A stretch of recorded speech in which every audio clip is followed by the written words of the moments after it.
أعوذ بالله من الشيطان الرجيم بسم الله الرحمن الرحيم قل أعوذ برب الفلق من شر ما خلق ومن شر غاسق إذا وقب ومن شر النفاثات في العقد ومن شر حاسد إذا حسد الحمد لله رب العالمين والصلاة والسلام على سيد المرسلين وعلى آله وأصحابه أجمعين أما بعد সম্মানিত দিনী বন্ধুগণ, আমি আপনাদের সামনে পবিত্র কোরআনে মাজিদের সূরা আল ফালাক 113 নম্বর সূরা, এই সূরাটি আপনাদের সামনে পড়ে শোনালাম। এটা 5 আয়াত বিশিষ্ট, একটা মাত্র রুকু। এই সূরাটির মাধ্যমে আল্লাহ তাআলা আমাদেরকে যে বক্তব্য পেশ করেছেন, আমাদের স্বল্প জ্ঞানে, ক্ষুদ্র জ্ঞানে তা বুঝে নেওয়ার চেষ্টা করব। আমা তৌফিকি ইল্লা বিল্লাহ। আল্লাহ পাক বলছেন, কল, হে নবী বলে দিন, কল নামে আপনি ঘোষণা করে দিন, বলে দিন, আউযু বিরাব্বিল ফালাক, আমি আশ্রয় চাচ্ছি প্রভাতের রব মহান আল্লাহর কাছে আমি আশ্রয় চাই, যে আল্লাহ পাক রাতের অন্ধকার দূর করে দিয়া দিনের আলো ফুটে বের করতে পারেন যিনি, তিনি হলেন ফালাকের রব। রাতের ঘন ঘন অন্ধকার এগুলোকে বিদায় করে দিয়া দিনের আলোকে, দিনের শুরুকে যিনি মানুষের সামনে হাজির করতে পারেন, তিনি হচ্ছেন ফালাকের রব। ফালাক মানে হলো রাতের পরে দিনের শুরু যখন হয়, রাত চিরে দিন যখন বেরিয়ে আসে, সে অবস্থাকে ফালাক বলা হয়েছে। সুবহানাল্লাহ। এ কথার মানে কি? এ কথার মানে হলো, এখান থেকে শিক্ষা হলো, মানুষের জীবনে যতই অন্ধকার নেমে আসুক, যতই কষ্ট দুঃখ যন্ত্রণা নেমে আসুক না কেন, মানুষ যখন অন্ধকার দেখে, দিনের বেলাও মানুষ কিছুই দেখতে পায় না। অনেক মানুষ এই কথা বলে, আমি অন্ধকার দেখতেছি, তার মানে তখন দিন চলতেছে, পরিস্থিতি তার সামনে এত বেশি ভয়াবহ জটিল হয়ে গেছে যে পরিস্থিতির কারণে বলতে বাধ্য হচ্ছে আমি অন্ধকার দেখতে পাচ্ছি। সূরার শিক্ষা হলো, তোমরা সেই মহান রবের কাছে আশ্রয় নাও, তোমার অন্ধকার জীবনটি আলোকিত জীবনে রূপান্তর করার ক্ষমতা তিনি রাখেন। আবার এই দুনিয়ার সমস্ত মানবরচিত তন্ত্রমন্ত্র, মানবরচিত বিধান, মানবরচিত সমাজ ব্যবস্থা, মানবরচিত রাষ্ট্র ব্যবস্থা, মানবরচিত সাংস্কৃতিক ব্যবস্থা, মানবরচিত এই দুনিয়ার সব কিছুই যা আল্লাহ আল্লাহ রসুলের বিরুদ্ধে তৈরি হয়েছে, এগুলোকেও বলা হয়েছে অন্ধকার। এই অন্ধকার থেকে বের করে নিয়ে এসে আলোকিত জীবন দান করার ক্ষমতা আমার আল্লাহ রব্বুল আলামিনের রয়েছে। আল্লাহ পাক কোরআনুল কারীম নাজিল করে দিয়ে বলেছেন, এ কোরআন কিতাবুন আনজালনাহু ইলাইকা লিতুখরিজান নাসা মিনাজ যুলুমাতি ইলান নূর। ওগো নবীজি, আমি আপনার কাছে যে কিতাব নাজিল করেছি, এই কিতাবটি দুনিয়ার মানুষকে, অন্ধকারে পড়ে থাকা মানুষগুলোকে সমস্ত অন্ধকারের কালিমা থেকে মুক্ত করে আলোকিত জীবন দেওয়ার জন্যই আমি আমার কোরআনুল কারীম নাজিল করে দিয়েছি। সুবহানাল্লাহ। এই জন্য দুনিয়াবাসীকে আল্লাহর কাছে আশ্রয় প্রার্থনা করা হচ্ছে। ও দুনিয়াবাসী, জীবনের সমস্ত পরাজয় থেকে, জীবনের সমস্ত বেদনা বিধুর দিনগুলো থেকে, জীবনের সমস্ত দুঃখ কষ্ট থেকে, জীবনের সমস্ত আজে বাজে পরিস্থিতি থেকে মুক্ত হয়ে নির্মল বাতাসে, সুস্থ পরিবেশে, শান্ত এবং শিষ্টাচারমূলক পরিবেশে অশান্ত পরিবেশ থেকে শান্ত পরিবেশে আসার জন্য একমাত্র আশ্রয়স্থল আমার আল্লাহ রব্বুল আলামিন। আমেরিকার আশ্রয় নেওয়া লাগবে না, ভারতের আশ্রয় নেওয়া লাগবে না, কোন ইহুদি খ্রিস্টান বৌদ্ধ হিন্দু কারো আশ্রয় নেওয়া লাগবে না। আশ্রয় নাও তোমার আল্লাহ রব্বুল আলামিনের কাছে। তোমার জীবনের সমস্ত কষ্ট দুঃখ দূর করে দিয়া স্বাচ্ছন্দ্যময় জীবন আল্লাহ তাআলা দান করে দিবেন। অর্থনৈতিকভাবে পঙ্গু হয়ে গেছ, রাজনৈতিকভাবে বিকলাঙ্গ হয়ে গেছ, রাষ্ট্রীয়ভাবে পড়ে আসো, এখনো মুখ থুবড়ে পড়ে আসো, তুমি উঠে দাঁড়াতে পারতেছ না, তোমার গোটা রাষ্ট্র ব্যবস্থা অন্ধকারে ডুবে গেছে। এখান থেকে বাঁচার একটাই পথ, আমার আল্লাহর কাছে আশ্রয় গ্রহণ করো। আল্লাহর কাছে আশ্রয় গ্রহণ করার পর আল্লাহ যেভাবে বলবেন সেভাবে চলবে, তাহলেই আমাদের জন্য একমাত্র সুবিধা, আমাদের জন্য একমাত্র সমাধান আল্লাহর পক্ষ থেকে নাজিল হয়ে যাবে। আল্লাহ পাক কি বলেছেন? ফালিয়াবুদু রব্ব হাযাল বাইত আল্লাযী আত'আমাহুম মিন জু' ওয়া আমানাহুম মিন খাউফ। ও দুনিয়াবাসী, তোমরা যদি এই কাবা ঘরের মালিকের আইন মেনে চলো, তার বিধানের কাছে মাথা নত করে দাও এবং ঘোষণা দাও, আজ হতে আল্লাহর আইন মেনে চলবো, আল্লাহর আইনের বাইরে যাব না, আল্লাহর আইন মেনে নিয়া নিজের জীবনকে সুন্দর করে গঠন করব, নিজে আল্লাহর আইনে চলব, সমাজকে আল্লাহর আইনে চালাবার জন্য আন্দোলন করব, রাষ্ট্রকে আল্লাহর আইনের অধীনে নিয়ে আসার জন্য সংগ্রাম করে যাব।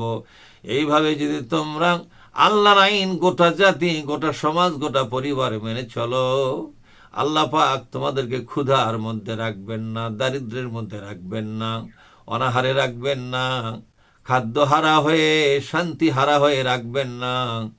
আল্লাহ পাক তোমাদেরকে খাদ্য তোমাদের মুখের সামনে হাজির করে দিবেন, আর সর্বপ্রকার অনিষ্ট থেকে, সর্বপ্রকার ভয় ভীতি থেকে আল্লাহ তোমাদের হেফাজতে রাখবেন। ওয়া আমানাহুম মিন খাউফ, সর্বপ্রকার আতঙ্ক, ভয় ও ভীতি সব থেকে আল্লাহ পাক নিরাপত্তার মধ্যে তোমাদেরকে রেখে দিবেন। তোমাদের জন্য আর কেউ ভয়ের কারণ হয়ে দাঁড়াতে পারবে না। সুবহানাল্লাহ। এরপর আল্লাহ পাক বলছেন, মিন শাররি মা খলাক, এই পৃথিবীতে আল্লাহ তুমি যত সৃষ্টি করেছ, সব সৃষ্টির ভিতর থেকে আমাদের জন্য যেটা ক্ষতির কারণ, যেই সমস্ত সৃষ্টি দুনিয়ার ভারসাম্যের জন্য প্রয়োজন হতে পারে, ব্যক্তি মানুষের জন্য কিছু সৃষ্টি আছে ক্ষতিকারক, আর হঠাৎ করে ক্ষতির কারণ হয়ে যায়, যেমন বিষধর সাপ, যেমন অনেক সৃষ্টি করা জিন ভূত যেগুলো চরিত্রহীন হয়ে মানুষের ক্ষতি করতে আসে, যেমন বাঘ, ভাল্লুক, কুকুর, এর থেকে শুরু করে সর্বপ্রকার সৃষ্টির ভিতরে যারা মানুষের দেহের ক্ষতি করে, মানুষের জীবনের ক্ষতি করে, মানুষের সম্পদের ক্ষতি করে, মানুষের স্বাভাবিক জীবনকে লঙ্ঘিত করে দেয়, বিঘ্নিত করে দেয়, এই সমস্ত সর্বনাশা সৃষ্টির হাত থেকে আল্লাহ তুমি আমাদের হেফাজতে রাখো। কারণ হলো এমন কিছু সৃষ্টি আছে রে, যে সৃষ্টি মানুষকে যখন একবার ধরে তার জীবন শেষ করে দেয়, সম্পদ শেষ করে দেয়। যেমন কিছুদিন আগে করোনা ভাইরাস নামে আল্লাহর সৃষ্টি এক মারাত্মক সৃষ্টি আমাদেরকে গ্রাস করতে চেয়েছিল। এই যে করোনার ভাইরাস, এগুলো কে সৃষ্টি করেছেন? এগুলোর সৃষ্টিকর্তা শুধুমাত্র আমার আল্লাহ রব্বুল আলামিন। আল্লাহ পাক বলছেন, তোমরা আমার সৃষ্টির ভিতর থেকে যারা তোমাদের ক্ষতি করতে চায়, ক্ষতি করার জন্য এগিয়ে আসে রে বান্দা, তাদের হাত থেকে বাঁচার জন্য সবাই মিলে আল্লাহর দরবারে তোমরা ধর্ণা দাও, আল্লাহর কাছে মাথা নত করে বলো, আল্লাহ আমি আজ থেকে তোমার আশ্রয় নিজেকে সঁপে দিলাম, তোমার আশ্রয় প্রশ্রয় নিজেকে সঁপে দিলাম, তোমার দরবার ছাড়া, তোমার আশ্রয় প্রশ্রয় ছাড়া এই দুনিয়ার কারো কাছে আশ্রয় প্রশ্রয় গ্রহণ করব না। আল্লাহ পাক বলছেন, নিরাপত্তার চাদরে তোমাকে মুড়িয়ে রাখবার দায়িত্ব আমি গ্রহণ করব। সুবহানাল্লাহ।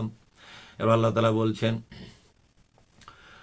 ওমিন শাররি গাসিকিন ইযা ওয়াকাব, রাতের অন্ধকার যখন শুরু হয়ে যায়, এই রাতের অন্ধকারে অনেক সৃষ্টি আছে, মানুষ থেকে শুরু করে অনেক সৃষ্টি আছে, যে সৃষ্টিগুলো অন্ধকারে এই সুযোগ নিয়ে একটা পরিবারকে ধ্বংস করে দেয়, একটা মানুষের জীবনকে লণ্ডভণ্ড করে দেয়, ডাকাতি করে, রাহাজানি করে, ছিনতাই করে। সর্বপ্রকার অনিষ্ট থেকে মুক্ত হওয়ার জন্য আল্লাহর কাছে আশ্রয় নিতে হবে। আল্লাহ, রাতের অন্ধকার যখন নেমে যায় তখন আমার কিছু ক্ষতি করার জন্য কিছু মানুষ, কিছু জীবজন্তু এগিয়ে আসে। রব্বুল আলামিন, এই সমস্ত ক্ষতিকারক ব্যক্তি বস্তুদের কাছ থেকে আমাদের হেফাজত করো। সুবহানাল্লাহ। এইভাবে করে আল্লাহ তাআলা তার বান্দাকে শিক্ষা দিচ্ছেন, বান্দারে, সৃষ্টি করে তোমাকে দুনিয়ায় এমনিতেই ছেড়ে দেয়নি, হেফাজতের পূর্ণ মানসিকতা নিয়ে আমি তোমার কাছে বলতেছি, বান্দারে, আমার কাছে আশ্রয় নিয়ে থাকো, সর্বপ্রকার অনিষ্ট ক্ষতি থেকে বাঁচাবার দায়িত্ব আমি আল্লাহ গ্রহণ করব। সুবহানাল্লাহ। এরপরে আল্লাহ পাক বলছেন, ওমিন শাররিন নাফাসাতি ফিল উকদ,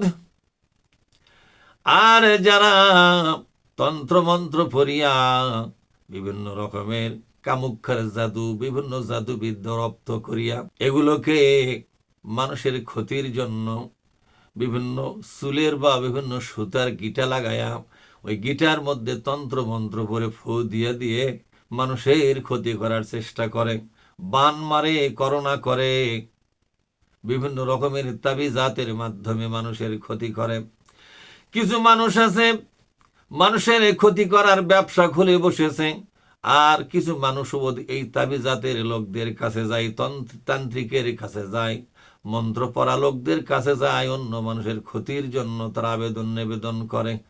তারা তাদের আবেদন নিবেদনে বিভিন্ন রকমের তাবিজাত, তন্ত্রমন্ত্র, পানি পড়া, এটা সেটা দিয়ে মানুষের ক্ষতি করার চেষ্টা করে।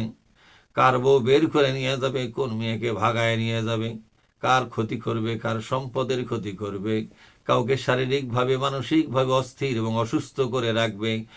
এই জন্য তান্ত্রিকরা, তাবিজাতরা, ফকিররা, এরা সবসময় উঠে পড়ে লেগেছে। আল্লাহ পাক বলছেন, এদের হাত থেকে অনিষ্ট যা কিছু তোমার দিকে ধেয়ে আসবে, তাদের নিক্ষেপ করা তন্ত্রমন্ত্র, তাবিজাতের এই অনিষ্ট, এই ধেয়ে আসা ক্ষতি, এখান থেকে তোমাকে এই দুনিয়ার কোনো শক্তি বাঁচাতে পারবে না। কোনো মিলিটারি দিয়া, কোনো পুলিশ দিয়া, কোনো র্যাব দিয়া, কোনো রকমের নিরাপত্তার চাদর দিয়া তুমি বাঁচতে পারবে না। এগুলো আছে অশরীরীভাবে, অদৃশ্যভাবে। এটা আসে বাতাসের সাহায্যে, এটাকে রোধ করার ক্ষমতা কারো নাই। একমাত্র মহাবিশ্বের মালিক আল্লাহ রব্বুল আলামিন, তিনি শুধু পারেন এই সর্বনাশ থেকে হেফাজত করার জন্য। একবার মহানবী মুহাম্মদ রাসূলুল্লাহ সাল্লাল্লাহু আলাইহি ওয়াসাল্লামকে মদিনায় জাদু করা হলো। তার চুল নিয়ে 11টি গিরা দিয়া একটা কূপের মধ্যে ফেলে রাখা হলো। লাবিদ বিন আসেম নামে একটা লোক, ইহুদি লোক, বিশ্বনবীকে হত্যা করার জন্য, তার শারীরিক মানসিকভাবে তাকে বিকারগ্রস্ত করার জন্য, ক্ষতি করার জন্য এই কাজটি করল। কূপের মধ্যে পাথর চাপা দিয়া চুলটা রেখে দিল। এর খারাপ প্রভাব আস্তে আস্তে বিশ্বনবীকে গ্রাস করে ফেলল। বিশ্বনবী শারীরিকভাবে মানসিকভাবে অস্থির হয়ে গেলেন।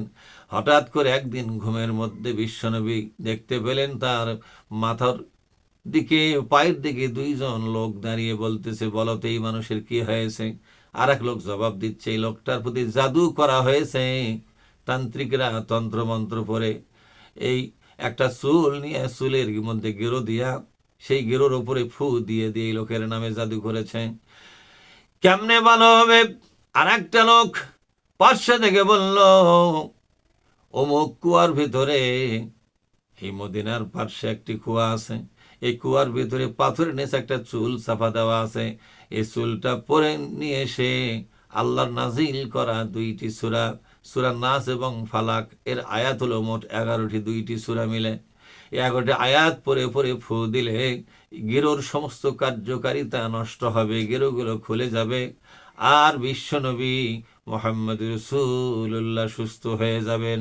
ওই দুইজন মানুষ অন্য কেউ নয়, আল্লাহর পাঠানো দুইজন দায়িত্বপ্রাপ্ত ফেরেশতা। সুবহানাল্লাহ। বিশ্বনবী ঘুম থেকে জাগলেন, হযরত আলীকে ডেকে পাঠালেন, আরো কিছু সাহাবী তার সঙ্গে দিলেন, বললেন অমুক কুয়ার মধ্যে যাও, চুলটা তুলে নিয়ে আসো। এরপরে চুল তুলে আনা হলো, বিশ্বনবী নিজে অথবা সাহাবাদের মাধ্যমে ফু দেওয়ালেন বা দিলেন। এইভাবে করে জাদুর এই গিরোগুলো ইনঅ্যাক্টিভ হয়ে গেল, অকার্যকর হয়ে গেল। বিশ্বনবীর বুক থেকে, দেহ থেকে যেন চাপ খসে গেল, কমে গেল। বিশ্বনবী পরিপূর্ণভাবে শারীরিক ও মানসিকভাবে সুস্থ হয়ে গেলেন। জাদুর এই ক্ষতি থেকে বিশ্বনবীও বাঁচতে পারলেন না, তিনি রক্ষা পেলেন শুধুমাত্র আল্লাহ রব্বুল আলমিনের দেওয়া নিয়ম অনুযায়ী, আল্লাহর পথেই রক্ষা পেয়ে গেলেন।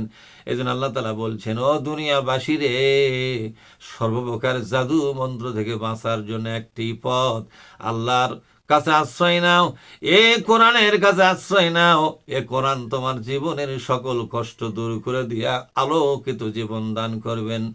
এই জন্য সূরা তাহার ভিতরে আল্লাহ বলেছেন, মা আনজালনা আলাইকাল কোরআনা লিতাশকা, নবীজি আমি কোরআন নাজিল করেছি, তুমি কোরআন নাজিল করার পরও কষ্ট পাবে সেই জন্য নয়, তোমার জীবনের সকল কষ্ট দূর করার জন্যই সমাধান হিসাবে কোরআন দিয়েছি। সুবহানাল্লাহ। এবার আল্লাহ তাআলা বলছেন, ওয়ামিন শাররি হাসিদিন ইজা হাসাদ, আর সর্বপ্রকার হিংসুটে মানুষদের হিংসার কবল থেকে বাঁচার জন্য আল্লাহর কাছে তোমরা আশ্রয় চাও। বিশ্বনবী বলেন, মানুষ যখন হিংসা করে, হিংসা যখন ছুঁড়ে মারে, হিংসার একটা কালো প্রভাব যাকে হিংসা করা হয় তার উপরে পতিত হয়। আর এই হিংসার প্রভাবের কারণে লোকটার ক্ষতি হয়, লোকটার শারীরিক, মানসিকভাবে, আর্থিকভাবে ক্ষতিগ্রস্ত হয়ে যায়, লোকটা সুস্থ থাকতে পারে না, স্বাভাবিক থাকতে পারে না। বিশ্বনবী বলছেন, তোমরা যখন হিংসার কবল হয়ে যাবে, ঘন ঘন আল্লাহর কাছে তোমরা আশ্রয় গ্রহণ করিও। আল্লাহ রব্বুল আলামিনের পক্ষেই সম্ভব হিংসুট মানুষের হিংসা থেকে, হিংসার কবল থেকে, তার কুপ্রভাব থেকে তোমাকে সরাসরি আল্লাহ তাআলা নিরাপত্তা দিবেন। আল্লাহ তাআলা তোমাকে হেফাজতে রেখে তোমার শারীরিক, মানসিক সুস্থতা দান করবেন। সুবহানাল্লাহ। গতকাল সোহরাওয়ার্দী উদ্যানে মধুপুরের পীর সাহেবের নেতৃত্বে হেফাজতের মাধ্যমে যে সম্মেলনটা হলো খতমে নবুয়ত সম্মেলন, এই সম্মেলন আমরা দেখতে পেলাম জামাত ইসলামীর অ্যাসিস্ট্যান্ট সেক্রেটারি জেনারেল, মজলুম জননেতা, বিগত আওয়ামী সরকার যাকে দীর্ঘদিন জেলের মধ্যে রেখে হাজারো মিথ্যা মামলা দিয়ে ডান্ডাবেরি পরায়া যাকে আদালতে হাজির করাতো, এত বড় একজন মজলুম জননেতা, একজন মজলুম আলেমে দ্বীন, তিনি হচ্ছেন এলমি জগতে একজন উচ্চ পদস্থ ডিগ্রিধারী মানুষ। দীর্ঘদিন ইসলামী আন্দোলনের মাধ্যমে তিনি ইসলাম চর্চায় রত আছেন। ছাত্র শিবিরের উচ্চ পদস্থ দায়িত্ব পালন করার মধ্য দিয়ে তিনি ইসলাম চর্চা করতে পেরেছেন। ইসলামী সংস্কৃতি, ইসলামী রেনেসা, ইসলামের জীবনী শক্তি তিনি ধারণ করেছেন। এই মজলুম মানুষটিকে দাওয়াত দেওয়া হলো খতমে নবুয়তের এই মহা সম্মেলনে কথা বলার জন্য। তার নাম যখন ঘোষণা করা হলো, সাথে সাথেই কিছু মানুষ হিংসায় ফেটে পড়ে গেল। যারা হিংসায় ফেটে পড়ে গেল, তাদের পাশেই বসা আছেন বিএনপির একজন নেতা সালাউদ্দিন আহমেদ সাহেব। তিনি এত সুন্দর বড় মাপের একটা চেয়ারে বসে সম্মানিত হয়ে আছেন এবং তিনি কথাও বলেছেন। তিনি যখন কথা বলেছেন, সালাউদ্দিন সাহেব তিনি বলেছেন, কাদিয়ানীরা কাফের, এটা আইনের পক্ষের কথা নয়, এটা আইন সিদ্ধ কথা নয়। তার মানে হলো কাদিয়ানীদেরকে কাফের বলাটা, এটা বলা আইনের মধ্যে পড়ে না।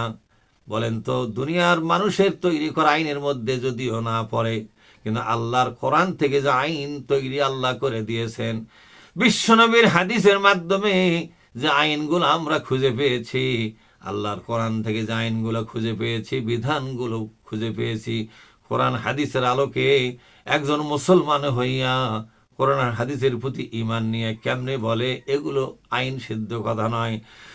তুমি মাথায় টুপি দিয়ে কোন আইনের প্রতি মাথা নত করে দিলে, অন্তত মাথায় টুপি দেওয়ার পর অন্তত পক্ষে বলতে পারতে আল্লাহর আইনে, রসুলের আইনে তারা হলো কাফের। বাংলাদেশের মানুষের তৈরি করা আইনে তারা কাফের নয়। তার কারণ মানুষের তৈরি করা আইনে কাউকে কাফের বলার কোনো অপশন রাখা হয় নাই। বর্তমান বাংলাদেশের যে সংবিধান, আদালতের যে আইন কানুন আছে, সংবিধান এবং আদালতে সুপ্রিম কোর্ট, হাইকোর্ট, জজ court, magistrate court, ADM court, সব কিছুর মধ্যে যে আইনগুলো বলবৎ আছে, মানুষের তৈরি করা আইনগুলোর মাধ্যমে কাউকে কাফের বলার কোনো সুযোগ রাখা হয় নাই।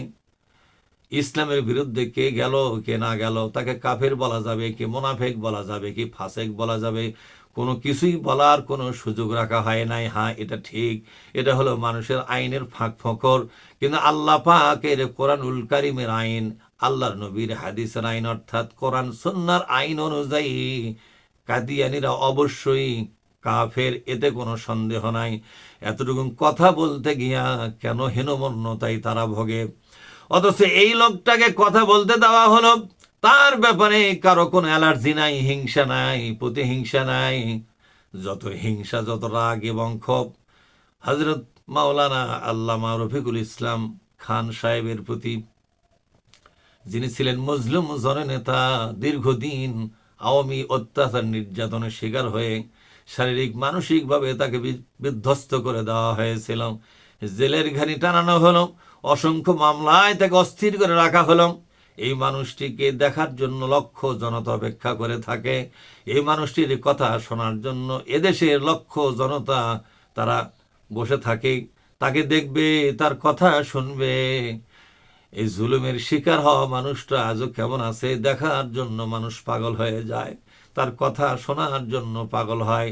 কারণ কি? কারণ হলো শেখ হাসিনার মতো জালেম সরকারের কাছে মাথা নত করলেন না, কোনো কুপ্রস্তাবে রাজি হন নাই, আপোষও করেন নাই।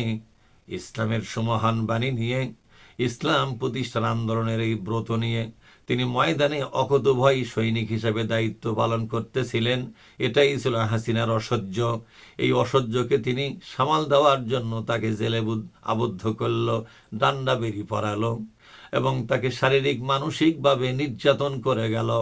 এরপর আল্লাহর করুণায় আল্লাহ পাক তাকে বের করে আনলেন, শেখ হাসিনাকে বিদায় করে দিলেন। শেখ হাসিনা যাদের কারণে বিদায় হয়েছিল সেটা ছিল একদল মাজলুম জনতা।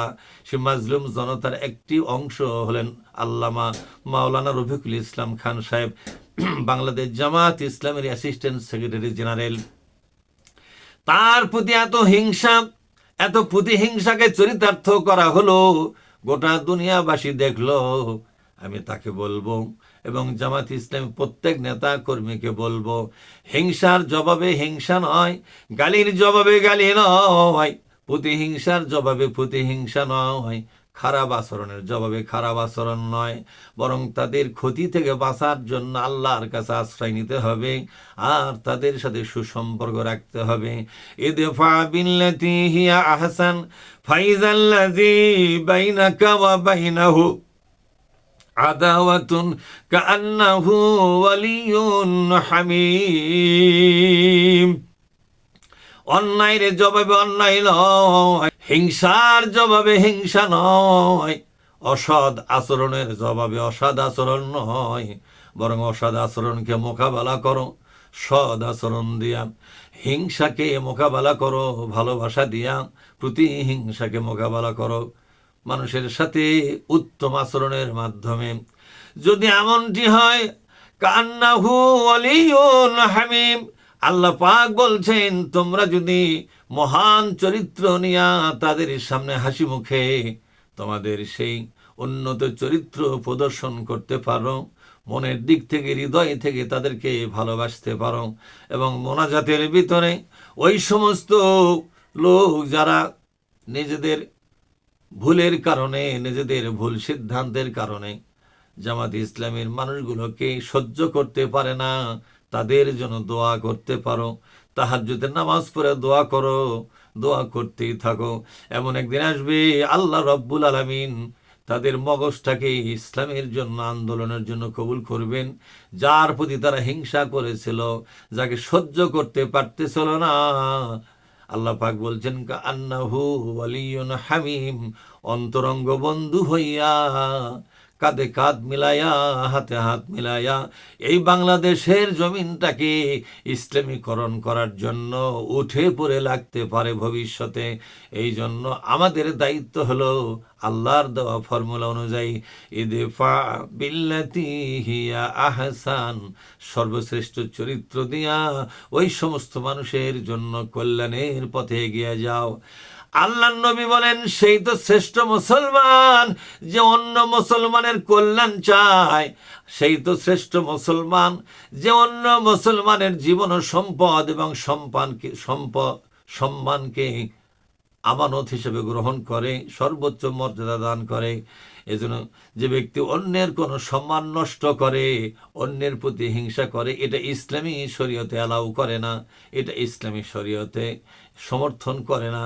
যারা ভুলের মধ্যে আছে সকলের জন্য দোয়া করতে হবে, তাদের সামনে মহা সত্যের কথা তুলে ধরতে হবে, বিভিন্ন অ্যাঙ্গেল থেকে সত্যের কথাগুলো তাদের বরাবরে পাঠায়া দিতে হবে। আস্তে আস্তে এমন একদিন আসবে গো, সত্যের অনুসারীদের জন্য আল্লাহ করুণার বারিধারা নাজিল করতে থাকবেন, মহাশত্রুরা মহাবন্ধুতে রূপান্তর হতে পারে।